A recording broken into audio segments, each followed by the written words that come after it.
नमस्कार। Learn computer basic to advance की series में आज हम लोग की चौथी क्लास है जिसमें हम लोग प्रोसेसर के बारे में जानेंगे।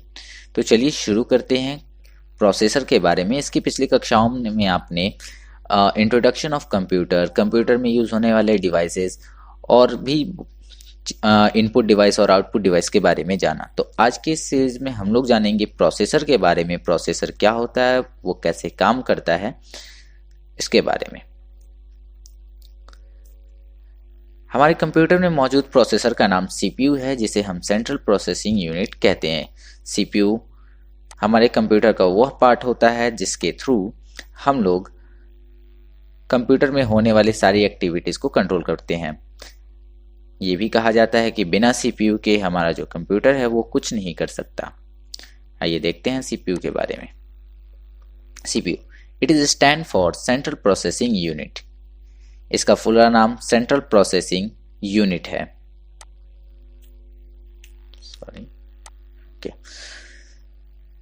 Unit which is used for process the input data and prepare result. इसका यूज होता है डेटा जो भी इनपुट किया गया है उसको प्रोसेस करने के लिए और उस डेटा का कुछ ना कुछ परिणाम तैयार करने के लिए। It is also called the brain of our computer. इसे ही हमारे कंप्यूटर का ब्रेन भी कहा जाता है।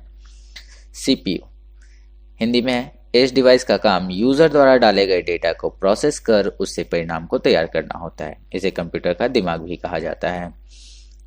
आप यहाँ देख सकते हैं सीपीयू का पार्ट कैसा होता है। सीपीयू बॉक्स है जिसमें एक पावर बटन होता है। यहाँ पर आपको सीडी लगाने के लिए स्पेस दिया रहता है। ये यूएसबी पोर्ट है और साथ में यहाँ पर दो छोटे छोटे जैक होते हैं जिसमें हम लोग स्पीकर के तार को लगा सकते हैं। Parts of CPU. CPU 3 part से मिलकर बना होता है। There are mainly 3 parts of CPU inside it. CPU के भीतर उसके 3 पार्ट्स होते हैं और हर पार्ट अपना अलग अलग काम करता है। Every part perform a different task. पहले पार्ट का नाम है ALU. ALU stand for arithmetic logic unit.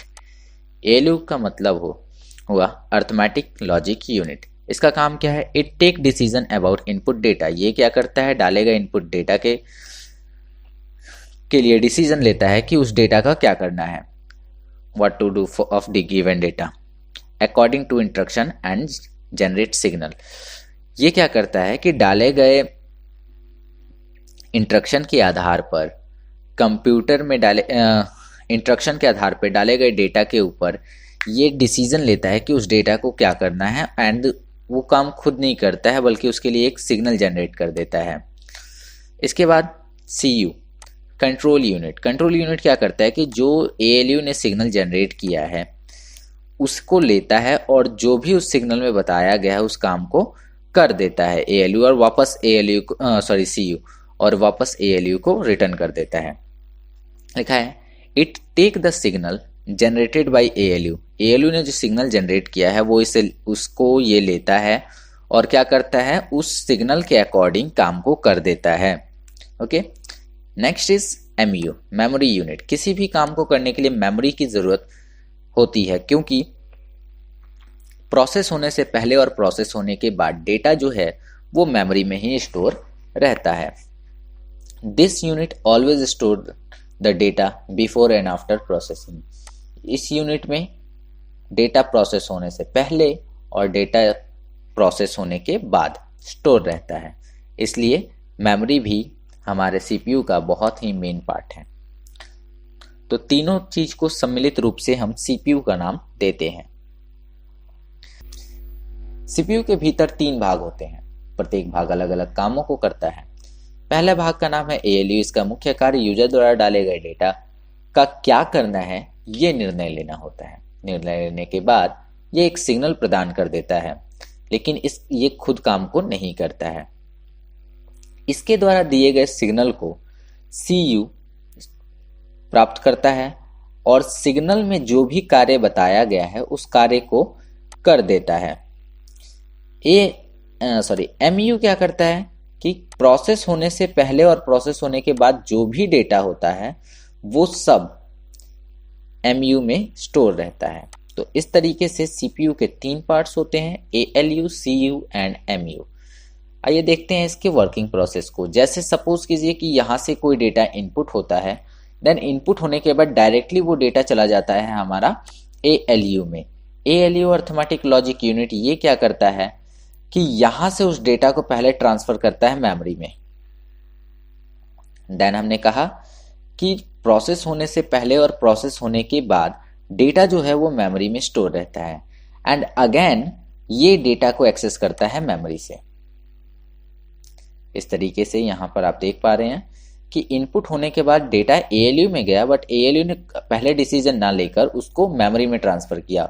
हो सकता है कि ALU दूसरे काम में बिजी हो, इसलिए उसने सबसे पहले डेटा को स्टोर करके रखना उचित समझा। ठीक है, इसलिए उसने स्टोर करके यहाँ मेन मेमोरी में रख लिया, एंड मेन मेमोरी के बाद जब ALU फ्री होता है तो मेन मेमोरी से उस डेटा को एक्सेस कर लेता है, एंड एक्सेस करने के बाद तब डिसीजन लेता है कि अब जो भी डेटा आपने डाला है उसका क्या करना है, एंड उसके लिए एक सिग्नल जनरेट करके और रिटर्न कर देता है रजिस्टर में। रजिस्टर क्या है? रजिस्टर आपके प्रोसेसर और मेन मेमोरी के बीच में लगे होते हैं। रजिस्टर से ये सीधा चला जाता है कंट्रोल यूनिट की तरफ। ओके, एंड कंट्रोल यूनिट उस काम को परफॉर्म करने के बाद अगेन ALU के वो चीज रिटर्न कर देता है। कंट्रोल यूनिट किसी भी काम को करने के बाद ALU को वो चीज वापस रिटर्न कर देता है। बीच में रजिस्टर का होने का मतलब है कि एक बार में सारा डेटा कंट्रोल यूनिट के पास नहीं जाएगा, थोड़ा थोड़ा करके जाएगा। रजिस्टर क्या करता है कि जो भी डेटा है तो वो प्रोसेसर के अकॉर्डिंग, यानी कि CU के वर्क के अकॉर्डिंग, अगर CU दूसरे काम में बिजी है तो रजिस्टर उस डेटा को तब तक होल्ड करके रखेगा जब तक कि CU फ्री नहीं हो जाता। जैसे ही CU फ्री होता है, रजिस्टर से डेटा कॉपी हो जाता है CU में, एंड रजिस्टर में दूसरा डेटा वापस आ जाता है। तो इस तरीके से यहाँ पर ये सारे काम परफॉर्म होते हैं। ओके, अगेन इसके बाद में क्या होता है कि यहाँ से ये सारे चीज होने के बाद फिर से ALU के पास ही आते हैं। जैसे यहाँ से आप देख पा रहे हैं कि कंट्रोल यूनिट से ये काम होने के बाद वापस फिर ALU को ही मिल रहा है, एंड ALU ने डिसाइड किया कि इस बार हम फिर से उसे मेमोरी में भेजेंगे और साथ साथ उसको आउटपुट के लिए भी भेज देंगे। तो इस तरीके से कोई भी डेटा डालते समय, कोई भी डेटा डालने के बाद तुरंत बाद हमें स्क्रीन पे दिखाई देता है। तो स्क्रीन पे दिखाई देने से पहले उस डेटा के साथ क्या क्या हुआ वो आप यहाँ पे समझ सकते हैं कि स्क्रीन पे डालने आने से पहले कोई भी लेटर हो या कोई भी रिजल्ट हो, स्क्रीन पे आने से पहले वो इन चरणों से होकर गुजरता है। जैसे सबसे पहले ALU के पास जाता है, मेमोरी में जाता है, मेमोरी में जाने के बाद फिर से वो रजिस्टर के माध्यम से CU को प्राप्त होता है। CU उस काम को करता है एंड अगेन ALU को दे देता है। जो भी काम आपने कहा है वो करने के बाद ALU को मिलता है, एंड ALU से फिर आउटपुट के रूप में आपके मॉनिटर या स्पीकर, जो भी आपका आउटपुट डिवाइस है, उसके थ्रू आपको रिजल्ट दे देता है। तो इस तरीके से 3 चीजों के सम्मिलित रूप से आपका CPU काम करता है।